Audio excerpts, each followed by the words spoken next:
Right, let's do this. Let's do this. It's the Figure Forecast, folks. We're back, and not for any old episode. No, sir! This ain't your average Figure 4. This is the year-ender. We're cracking open the vault, revisiting the sweat, the slams, the surprises, and the suplexes that shook the squared circle in 2023. It's your smooth voice that's cut in now. I have no idea what the next line is. That's right, King Damo. 12 months. Right, that was our AI intro. One of the many AI intros that Damien got for us over the last week. I think our regular intro is better, so let's just go to that, shall we? We're back once again. We're a couple of weeks late, but it's the end of 2023, the year in review. We did this last year. It was a bit more Christmassy last year, but we thought we'd revisit the video podcast format and kind of discuss what 2023 was in wrestling, our highs and a couple of the lows. Yeah, sure. If you don't know, I'm King Damo and joined by Sammy Drip Drip. We are the Figure Forecast. Yeah. Hit that jingle.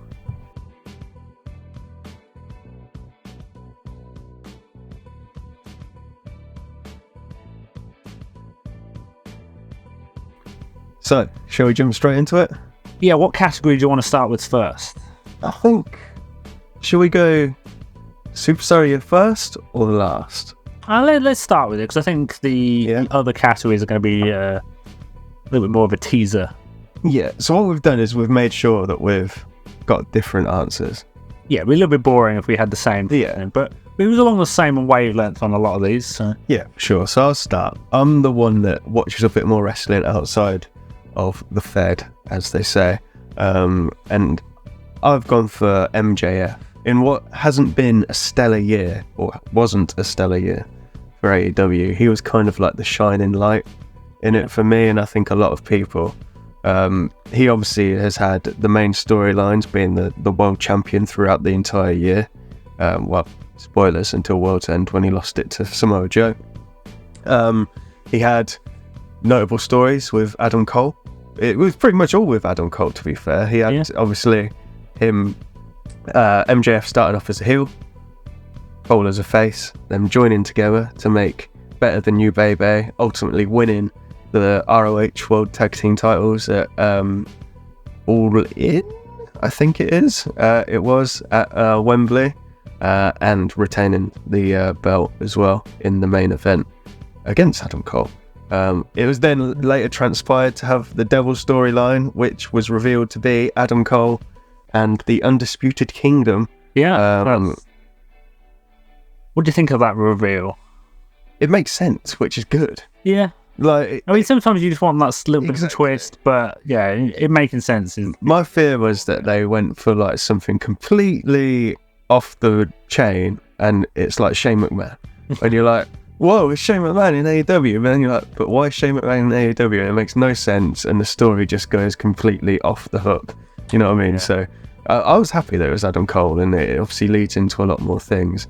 So for me, MJF, a shining light in not such a good company in 2023. Yeah, it's not been the smoothest for AEW. It's not been bad, but it's not been the smoothest. It's not been them. Hopefully they can refine their footing and have a really good 2024. Yeah, for sure.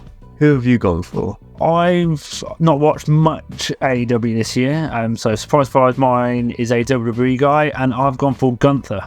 He's had so many good matches this year and so many feuds that have kind of really held its own. He's made that title, the Intercontinental title, of course, feel really prestigious, and I think they've been in a couple of these long title runs, and I think especially in the second half of 2023 his title run was the best one in WWE. So I definitely think the title run's done the most for him as well. Well, yeah. I mean, it's been 50-50. He's brought that title up to a level it's not been in a long time, and he feels like this undefeatable titan almost. Yeah. And having that going into Rumble season, into Mania season, can only be a good thing. Oh, absolutely. The only problem is the top the main event scene in WWE too busy at the moment for Gunther to lose upwards is a possible chance. So hopefully he can continue the momentum he's built in 2023. Like the Chad Gable stuff was really good. Even the Miz stuff, which so many people were complaining about online, it's some of the best we've seen of the Miz in a number of years. He's brought out the best of everyone he's faced, and he's looked great doing it as well. Yeah, for sure. I mean, there was talk of him against Lesnar, I think, at last year's Mania. And at that stage, you think, yeah, Gunther's like, he's a good wrestler. He's credible to face Lesnar. Can he win? Probably not.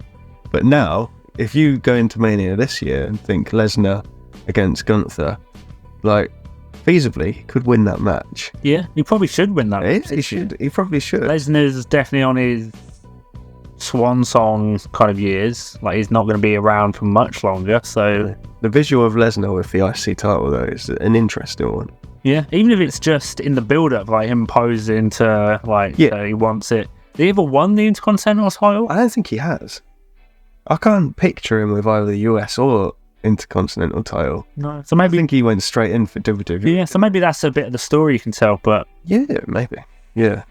Well, two deserved winners, and I'm sure there's loads of delighted that should be mentioned with this prestigious award. There's loads of others that have had really good years. Sami Zayn, Kevin Owens, and WWE.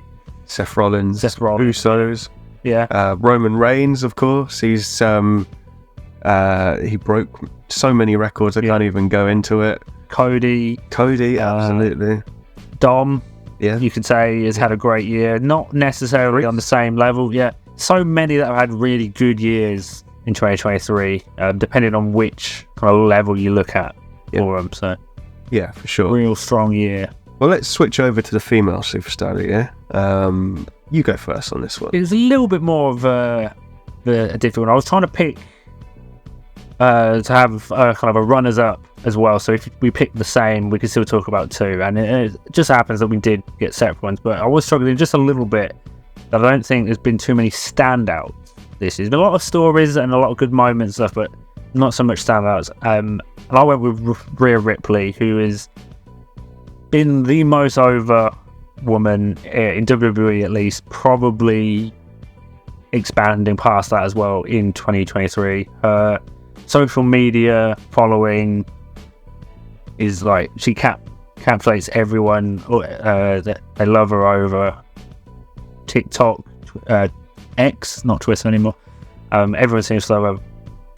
Match-wise, she's not had that many top feuds, but she's in such a prominent position throughout the year. I think she's got to have had like the best year. Yeah, I can see absolutely why you'd pick her. She's been the champion since easy for me to say, since WrestleMania, and has held that title throughout the year.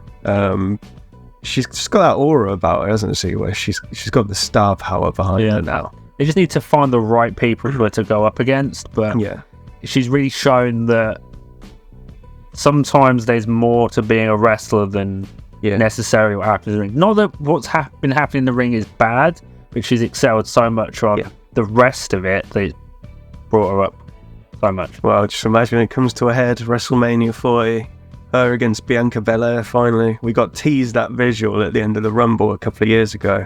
Yeah. Imagine if it finally happens, it'd be awesome. That could be the feud she needed in 2023, gets in 2024. Yeah. We could be here next year saying exactly the same sort of thing of who's been the best woman. We absolutely could. I've gone for the champion on SmackDown, Io Sky. She's had a great year. Mrs. Money in the Bank, won that obviously, at Money in the Bank, believe it or not, and went in to cash in and win the world title. She was involved in the War Games match and did another spot with the pin off at the top. And she's been involved in this faction with Damage Control for a whole year. There's been various moments where it's looked like, oh, what's going on here? But she's always been the shining star in that group for me. Yeah. And her having that title, I think, epitomizes that really. Yeah. It's been so entertaining to watch that. As I said before, she was my runners up for it. So it's been a great year for the champions.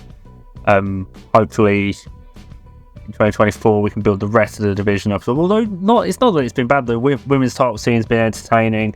Becky Lynch has had a good year in jumping between shows. She's on NXT for a bit. The feud with Trish. Yeah. Well, that seems like forever ago. Now in the feud with Nia Jax, which is surprising that it's taken this long. I know Nia left or was released for a while in that time, but so many years since they clashed that first time to finally get it back. There's a lot to look forward to in the women's division for 2024, and potentially for AEW as well, because there is real strong rumours at the moment of a inbound Mercedes Moné. Still undecided at the time of recording this. She could have appeared on Raw tonight as Sasha Banks. She could appear at Dynamite on Tuesday night, Wednesday night. Well, it's more likely Dynamite. If she's in WWE, she's coming out of the Rumble. Yeah, surely this close to the Rumble, you don't miss that pot. It's been very hard to pinpoint. It's hard to know with WWE now, isn't it? After the punker. Yeah, all of the dirt sheets are undecided. Yeah, they seem to be like, oh, she's definitely going to AEW, and then someone else is like, no, she's definitely going to WWE. We'll see. We'll soon find out. I just want to give an honourable mention to someone in the women's division that I think's really held up the tag team division, actually, the women's tag team division, and that's Chelsea Green. She's made it really entertaining and has put a bit more attention on those belts that's otherwise just forgotten. She's obviously dropped the belts now a couple of weeks back for the turn of the year, but she's one that I feel like could potentially be a Money in the Bank winner. Yeah, down the line, you could see her with that, and almost like in the Carmella role, where not the best wrestler in the world, but she's got a personality, and you could see her doing that opportunistic cash in on the champion. Yeah, definitely see that. Yeah. Anyone else?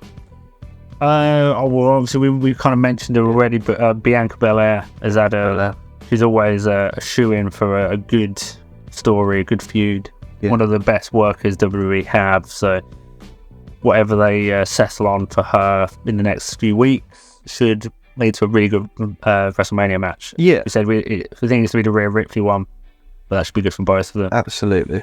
Right, so talk about our main superstars / wrestlers of the year.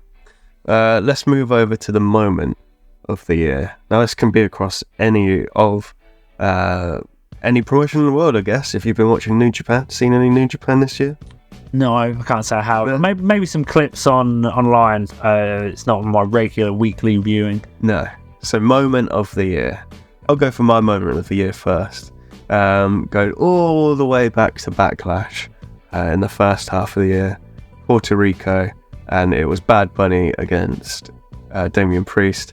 That entrance for Bad Bunny was just something else. Like, the crowd was electric. I can't remember the last time I've seen a crowd react like that, all on their feet, all singing his song, just going nuts, and it was proper like, wow, he's like a megastar. We've got a lot of wrestlers in WWE now who have those kind of join-in entrances. Jey Uso, Cody, Seth. But this was on another level, and it was like the perfect moment kind of to showcase wrestling outside of continental America? No, continental Europe. What mainland America? North America. Oh, it's still part of the US, isn't it? I guess so. But it really showed that if you go to the right places, you can get that crowd. Because sometimes American crowds are a little bit quiet, a little bit more subdued, but most of the non-regular crowds really bring it out and make moments their own. Yeah. And that kind of ties into what I picked for my moment. We'll save a particular one for later, but Sammy turning on Roman.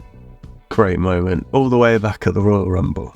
It was nearly a year ago. It was an inevitable split. It was tailing off the really great Bloodline, Honorary Uce, Peeling Uzi, all these kind of great moments. So many times of him making them like corpse and start laughing on camera.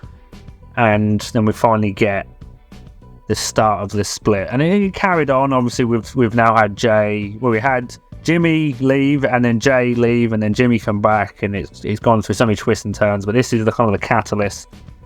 Led into a great match at Elimination Chamber with an equally hot crowd as Puerto Rico. But yeah, that was my moment. That was my moment. It might have seemed a bit obvious, but it was just such a great moment to watch and for it to finally happen. Awesome moment. It felt like that was going to be the end of the bloodline. Obviously, we're now a year later and we're still waiting for that. But doesn't change how it felt in the moment. No, massive pop in wherever the hell we were. I think it was my house. Yeah, going crazy. I'm pretty sure that was the first one that Aidan watched with us as well. Royal Rumble. Yeah. We were here. Yeah, that's right. Yeah, he might not have really understood what was going on, but he felt the energy from us at least for that moment. From moment of the year, let's go to biggest disappointment of the year. Go on a little bit of a negative. I think it's quite clear what mine would be. Throwing it back to WrestleMania last year in the main event, Cody against Roman. Cody should have won and he lost. I stand by that he should have won. In the story afterwards, I really feel like Roman, having already lost the belt, would have really enhanced the stories that were happening afterwards. This desperate man who's now losing the control over his family. And if they are now going to do Roman against The Rock, which is potentially going to happen instead of Roman Cody 2, you could just do it for the head of the table. You don't need the titles involved in that match. There's rumours that they are only doing it for the head of the table. Yeah, I know. The closer it gets to, like, you see Hulk Hogan's record or these other records, you're like, oh no, could they? And it just fills me with dread. Cody should be champion. Would Cody still be champion now? I mean, Triple H has leveled on the title reign, so I'm not sure if he would still be champion now, but he should have been champion at WrestleMania last year, and I stand by that. Yeah, without a doubt. What about you? So I knew you was going to pick that. You've been very vocal over the year of that, so I immediately pushed that one out of my mind. I wasn't as down on it as much as you were at the time. But I was a broken man.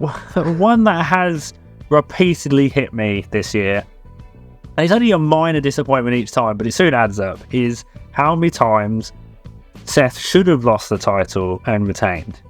Now, Seth the chef is cooking. Now, obviously, WWE introduced a new world title this year to kind of offset the fact that Roman doesn't defend very often. He's not there all the time. It's like, we'll get an extra one in. And from the start, I said that whoever wins it should have a short title reign and maybe have 2 or 3 before the year's up that hold that title, just to make WWE feel unpredictable again.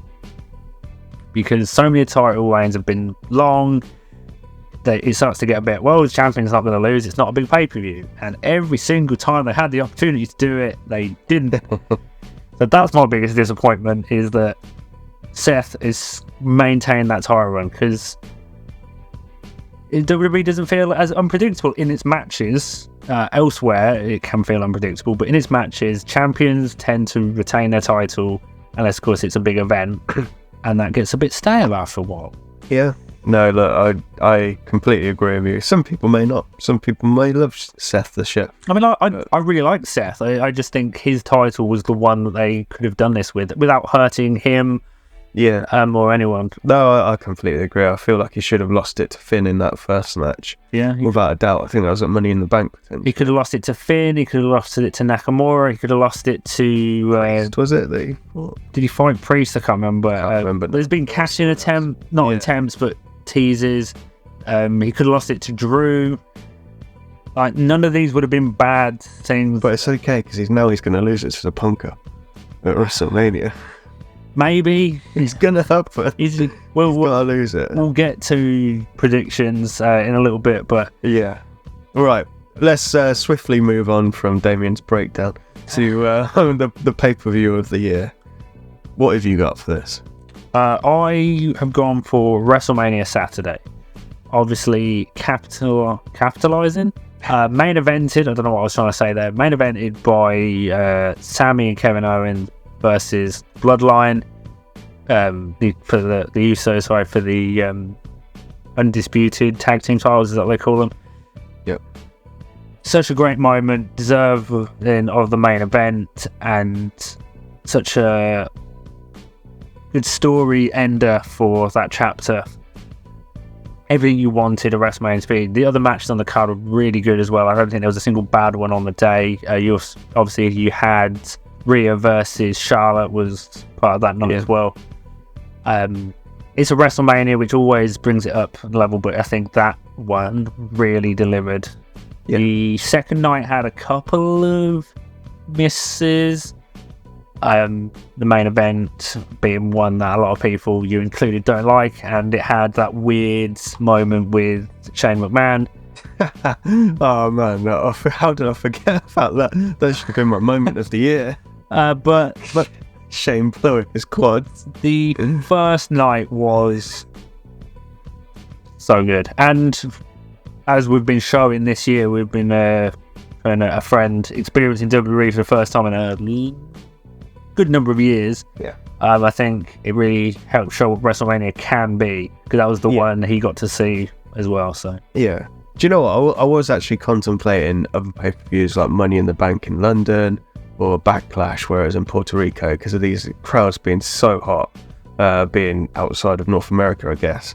But I feel like I've got to agree with you on WrestleMania Night 1. I know I said we have different answers, but I was just thinking back to the feeling that I had during that show, and it was just euphoric. Like, it reminded me of that WrestleMania where Kofi Kingston won the title. Yeah, and all of the results were like fan favorites winning the title. And there was three that night. It was Seth versus Brock. Yeah, Becky winning in the main event. Was that the triple? Was that main event? Yeah, and then Cody Mania.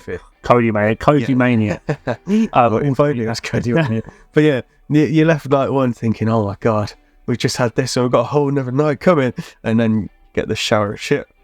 Oh, I mean, in the main event, it wasn't a shower of shit. I mean, it was you saw me at the end of that show. It was like the complete opposite feeling to Euphoria. Yeah, I thought this podcast was done when Roman's music was playing. Like, I thought Sam would never want to watch wrestling again.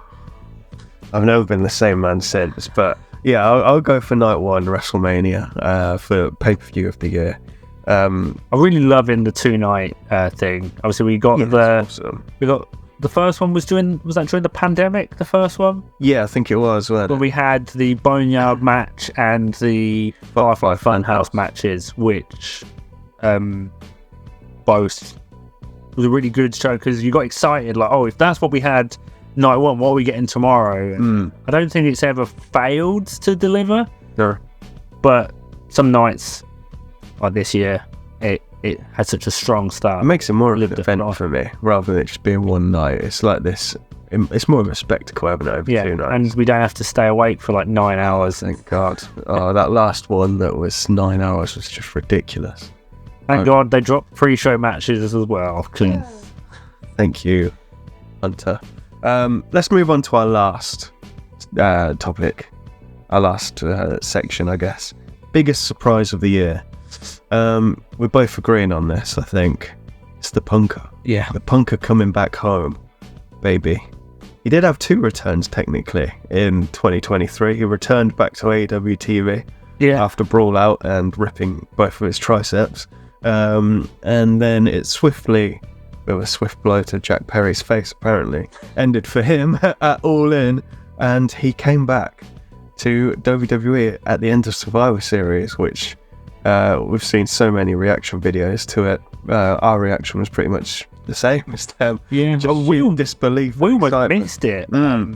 Like, if I'd not been on Twitter at the close of the show as a normal kind of little routine of just seeing how general perception to a show was, we might have missed it, as you was about to turn the TV off. It was 4 o'clock in the morning, here in the UK. And a logo came up at the bottom of the screen. We were all done, and then there goes the opening of Cult of Personality, and unbelievable. stunned silence.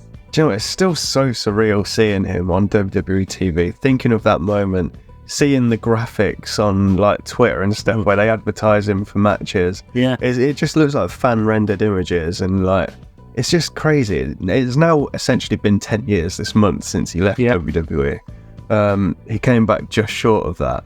It's just nuts to me that he's back in WWE, and it feels right as well. The younger me that was a massive WWE fan that loved CM Punk during that historic WWE title reign, it just feels right and it makes me happy. Yeah. he seems genuinely happy as well. Like some of his promos have been a little not forced, but I think like faux. Like he's saying like, oh, he's finally home. It feels so, but I think it's supposed to, because most people know what he's gone and done and what he's said about WWE. And I think Triple H said in the press conference after 10 that, like, been 10 years, people have changed, people grow, you're not the same people. And now kind of the time was right.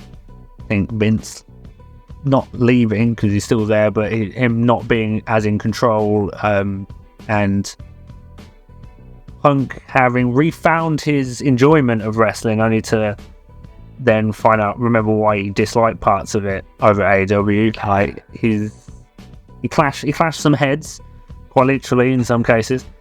I think it's like the perfect storm of all things, and such a surprise. Nobody knew.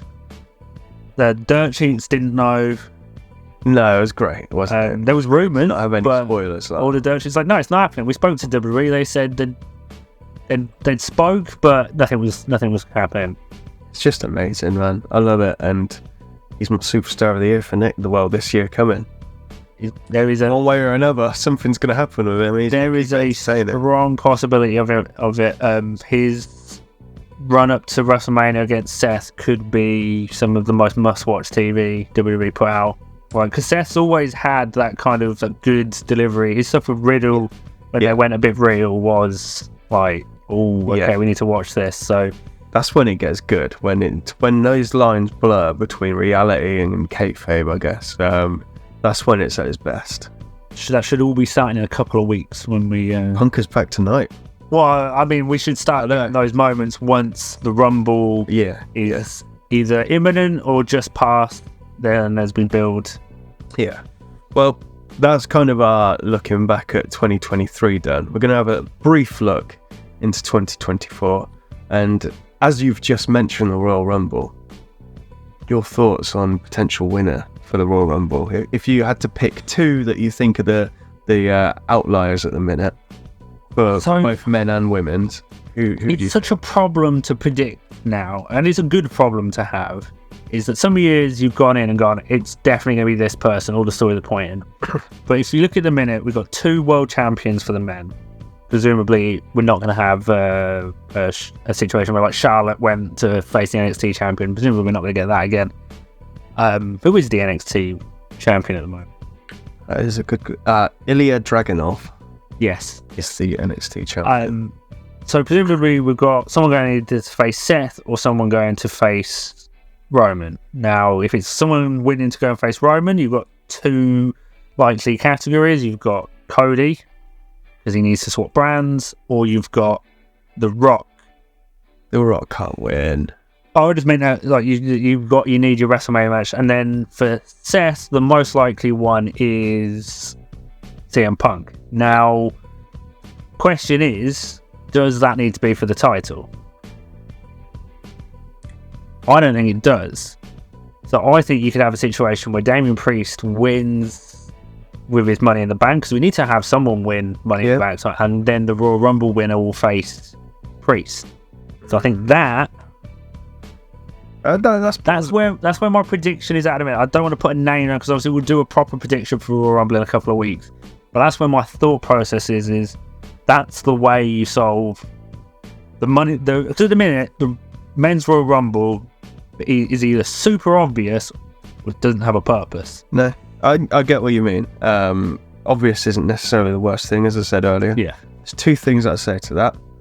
Priest, I can't see as a world champion defending at WrestleMania at this stage. I don't think it would matter with how stacked the card would be at Mania. Yeah, but then again, that just makes that title just another title, and that's what they've been trying not to do.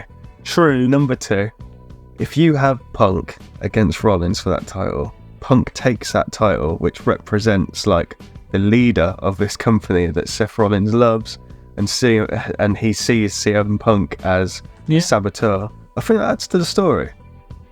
He's defending the honour of WWE with that title in a way. In which case, it has to be either Punk or Cody that win. Yeah, presumably Cody if he is going on to face Roman, because you need a way of switching brands. Punk could win a shot by Elimination Chamber or something like that. Yeah, I think that's the way you go. I think you go Cody or Punk. I think you do go obvious on this one. Like I say, it's not necessarily the worst thing. You build other stories during the Rumble.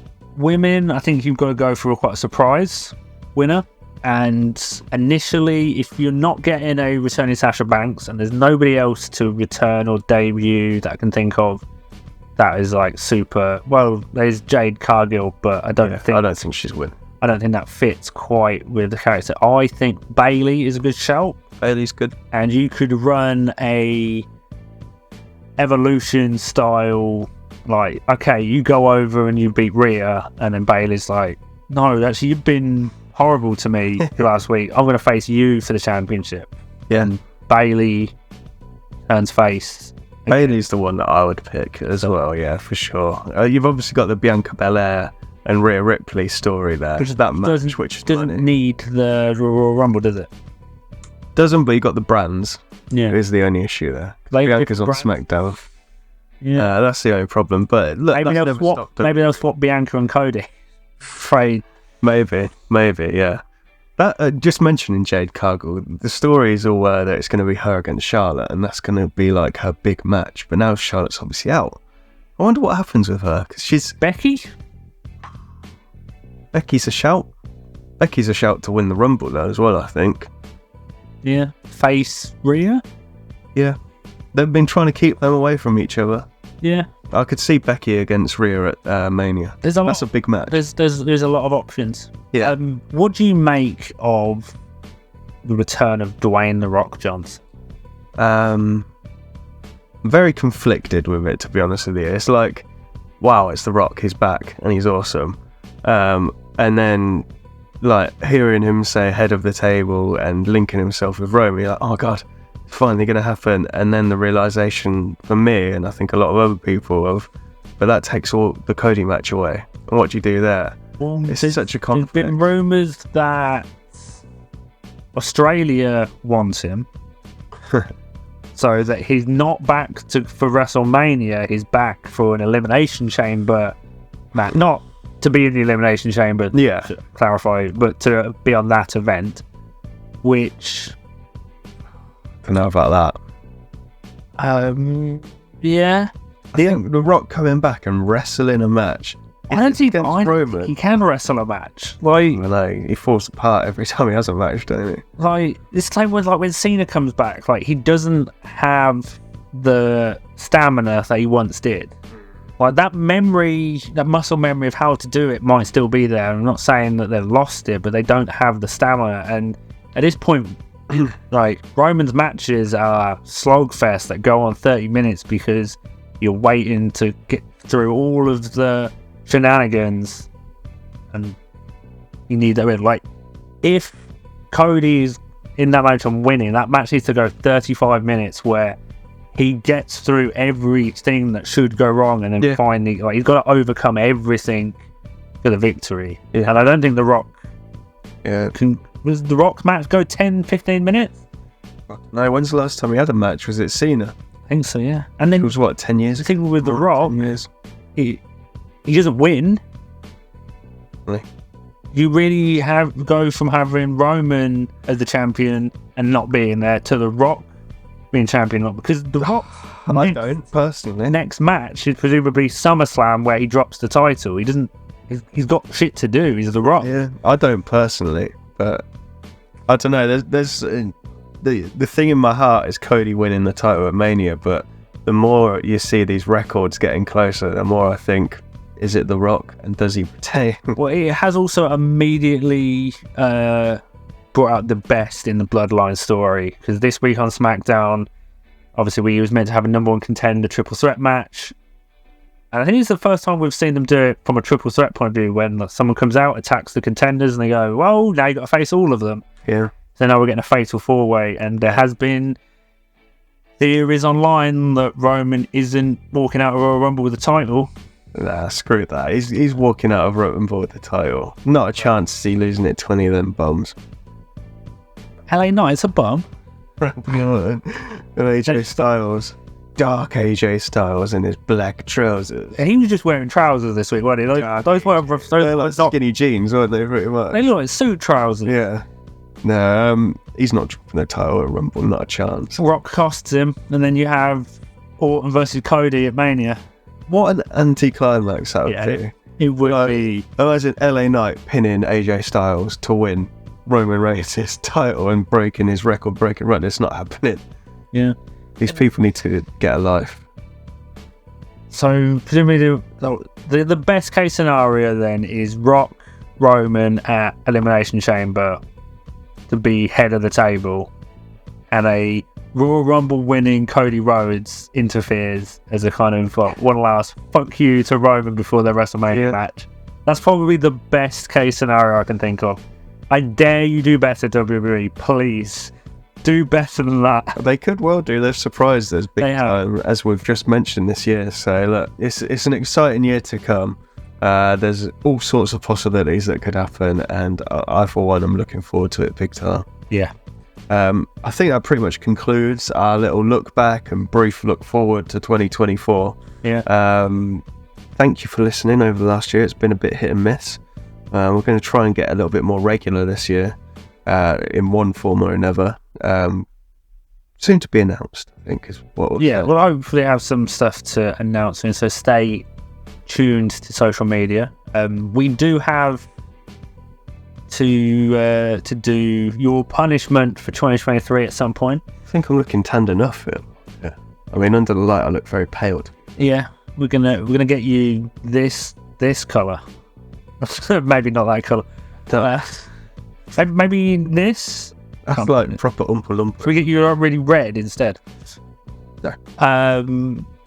We're going to have to come up with another punishment for 2024. Hopefully we can announce that punishment at the Royal Rumble predictions, because that will be obviously our first major predictions. 2024. Yeah, come Christmas time this year, we'll have some something fun video to do. Certainly will. Yeah. Well, that's all from us. Yeah. Thank you for listening. Thank you for watching. And we'll see you down the line, 2024. I'm just going to put these socials on the screen, because I can do that with a video. I suppose I should read them out for... Wait, which way is the camera going? I'll do the Shawn Michaels socials. Yeah, I'll just put them where we're pointing, and then I'll put I'll add in the audio at the end. Well, this has been a weird end. I'm going to fuse like Dragon Ball Z. Right. See you next time. Goodbye. See you, Bug.